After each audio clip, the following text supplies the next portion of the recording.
From Hollywood, it's time now for... Johnny Dollar. David Parsons, did you read the morning paper? Yep. It's spread all over them. My son missing.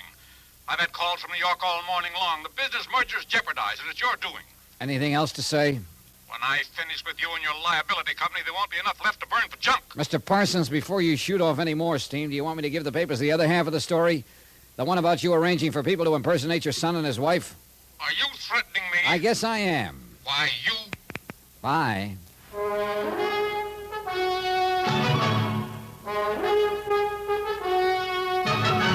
Tonight and every weekday night, Bob Bailey in the transcribed adventures of the man with the action-packed expense account, America's fabulous freelance insurance investigator... Yours truly, Johnny Dollar.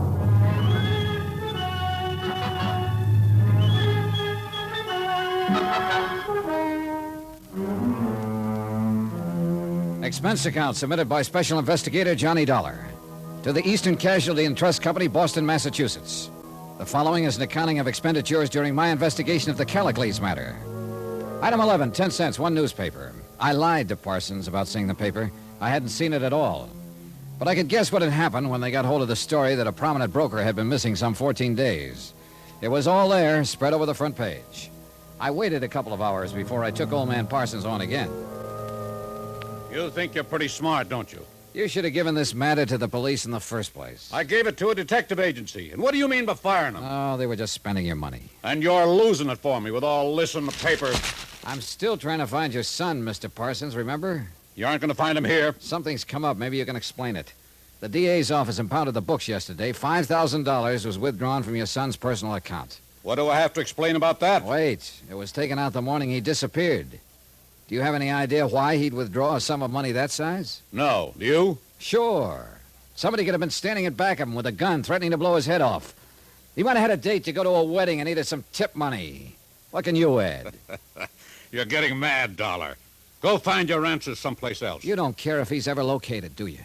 Dollar, let me tell you something. My son means that to me. No more. He's never had brains enough or energy enough to do anything by himself. I do everything, always have. The only reason I want him back is to effect the merger with Little and Tennyson. You knew that right away. I suppose so. I just wanted to hear it said to believe it. Well, now you've heard me say it. You know, one reason why I always run the show, Dollar. My face never looks like yours over anything. I got out of there fast. I went downtown with a tall policeman named Jerry Engel to interview a bank teller. I'm Sergeant Engel. This is Mr. Dollar. Oh, yes, you phoned me. It's about Mr. Parsons. You took care of him when he came in here last Tuesday a week ago, is that right? I handled the withdrawal, yes. We'd like to see the slip on that, please. Yes, I looked it up. I have it ready for you. Have you known Mr. Parsons very long? Well, I don't know him well, really. Look at this picture. This man is the same who signed the withdrawal slip last Tuesday morning? Yes, that's Mr. Parsons. Okay. Tell us what happened. Well, he just came up to the cage and handed me the withdrawal slip, that's all. I see. Weren't you a little surprised when he made out a withdrawal slip for $5,000? That's a lot of money. Well, maybe I was a little surprised, but Mr. Parsons has withdrawn large sums from his personal account several times. I always assumed it was some sort of speculation where he needed cash on hand. When he came up to the cage to you, what exactly did he say? Oh, just good morning or something like that, and then, will you please take care of this? Didn't he stipulate how he wanted the money? Oh, yes, he did say that. I'm sorry. He took it mostly in hundreds and fifties. Any of these bills happen to be recorded?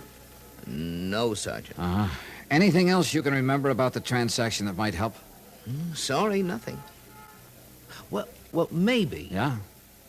Well, you both know the kind of business Mr. Parsons is in. I mean, well, it seems like a hurried sort of business. Always phone calls, rushing, and so on. He was always like that, it seemed to me. He'd come in here, do what he had to do, and rush out. Very brisk, you know. But that morning, he didn't seem in a hurry at all when he left. I mean, I had the distinct feeling that Mr. Parsons didn't particularly care in what direction he went. A recheck with Mrs. Parsons and the house servants established that Parsons had not left the house with the described money bag. The police went to work on that angle, trying to find out where he had purchased it. A supplementary bulletin went out with the news about the bag. The district attorney's men were trying to find out if he was involved with another woman, and if so, who. Parsons was reported to be in Toledo, Detroit, the Virgin Islands, and Boston. All the reports were untrue. Yeah, officer, that's him. That's the guy who was in here that night. You sure? Well, I'm positive that's his picture. Was he with anybody? No, he was all alone. He sat over there on that stool. How long was he here? Oh, he's here till we closed the joint. Did you happen to see where he went from here? No.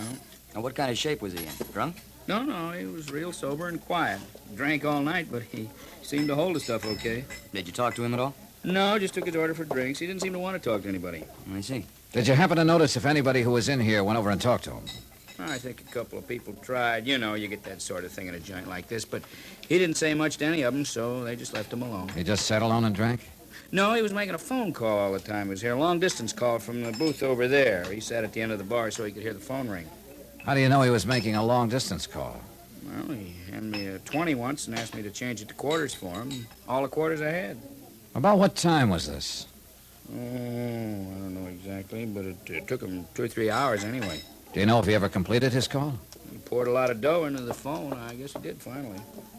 Did he have anything with him while he was here? What do you mean? Was he carrying a little black bag, maybe? No, nothing but his overcoat. Yeah. What? He did say something to me at that. He asked me if I knew Callicles. Callicles? Yes, Sergeant. He was about 3 bourbons along by then. Mean anything? I've heard about that before, Jerry. Callicles was a Greek. Parsons quoted him to his doctor once, something about a man breaking through and shaking off his chains. A pretty piece of poetry. Poet? I thought he was a bookie. Oh, excuse me. Well, Jerry, one thing for sure. Yeah, what? We know he was alive that night.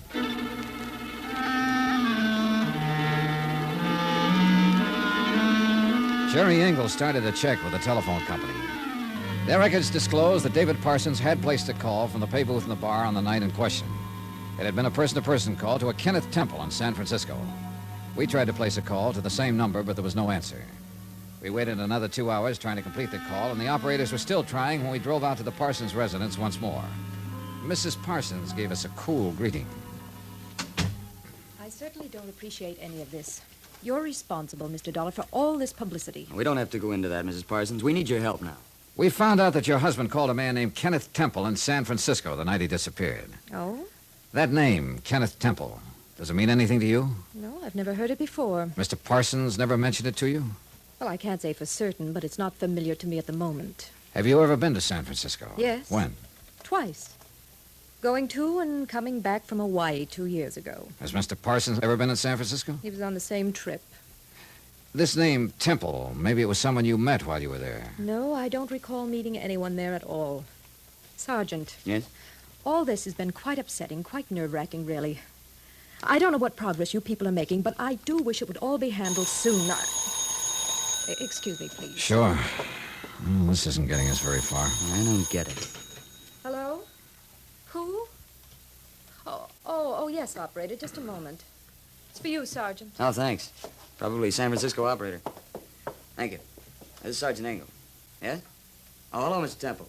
This is Sergeant Engel, Missing Persons Division, Los Angeles Police. We're trying to locate a man named David Parsons. Huh? All right. He's there now. He's going to put him on. David? Well, let me talk to him. Just a minute. That an extension? Oh, yes. Please. I'll get it. Let me talk. Hold it a minute. Miss Parsons? We're pretty worried about you. Yes? Yes, she's all right. She's right here. Okay, Mrs. Parsons. Here, take it. David? How are you? Oh, it's so good to hear your voice, David. When are you coming home? Your father and I have been... I read about it in the papers. Now, I want you to listen to me, Dorothy. Dad's going to ask you, so listen. But... Listen to me. I'm listening, David. Do you remember all the times that I've asked you to talk to me? The times during these years when I've wanted companionship, warmth, a home that was lived in? Each time I asked for these things, you were always too busy, too taken up with things outside my life. Do you remember all that? Oh, yes, David, I remember all that. Well, this is the end of you and me. But your father, It's the end of Father and me, too, Dorothy. You tell him that. He probably won't believe it, but you tell him the merger's all his. He'll have to get another figurehead. You'd be so angry. Dorothy, what I'm trying to say is his anger doesn't worry me anymore. Oh, what about me? I never worried you. But, David... I'm going away. A long sea voyage with Temple. You don't remember him, but he was a sailor I used to talk to aboard ship when we went to Hawaii. He He has a boat now. I'm shipping on it. Well, when will you be back? I won't be back. David. Now, will you put that police officer on? Hello, Mr. Parsons. Who's that? My name's Johnny Dollar. I've been trying to find you for 2 weeks. I'm an insurance investigator. Oh, I found out quite a lot about you. I want to make sure I'm talking to the right man. I won't answer a lot of questions. Just one. It's not even a question.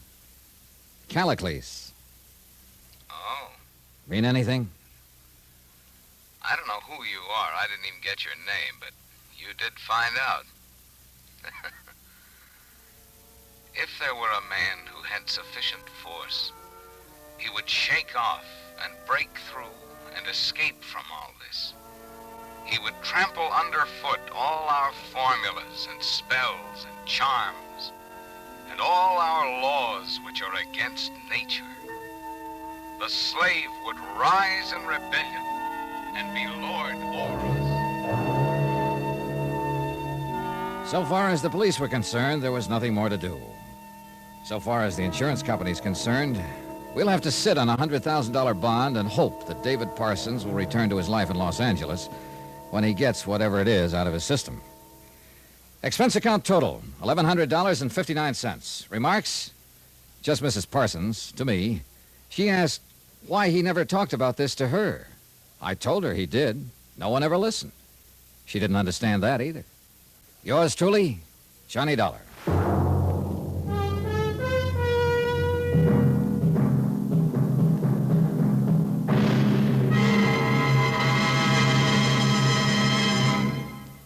Now, here's our star to tell you about next week's intriguing story. Next week, one of the most heartless, most vicious rackets an insurance investigator ever had to face. Join us, won't you? Yours truly, Johnny Dollar.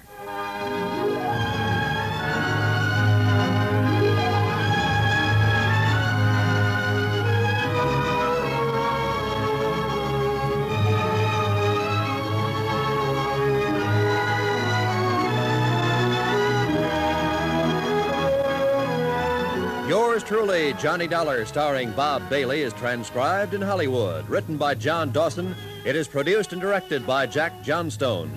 Heard in this week's cast were Virginia Gregg, Harry Bartell, Lillian Byef, Will Wright, Gene Bates, Carlton Young, Lawrence Dobkin, Bert Holland, Marvin Miller, and Herb Vigran. Musical supervision by Amerigo Marino. Be sure to join us on Monday night, same time and station, for another exciting story of yours truly, Johnny Dollar. Roy Rowan speaking.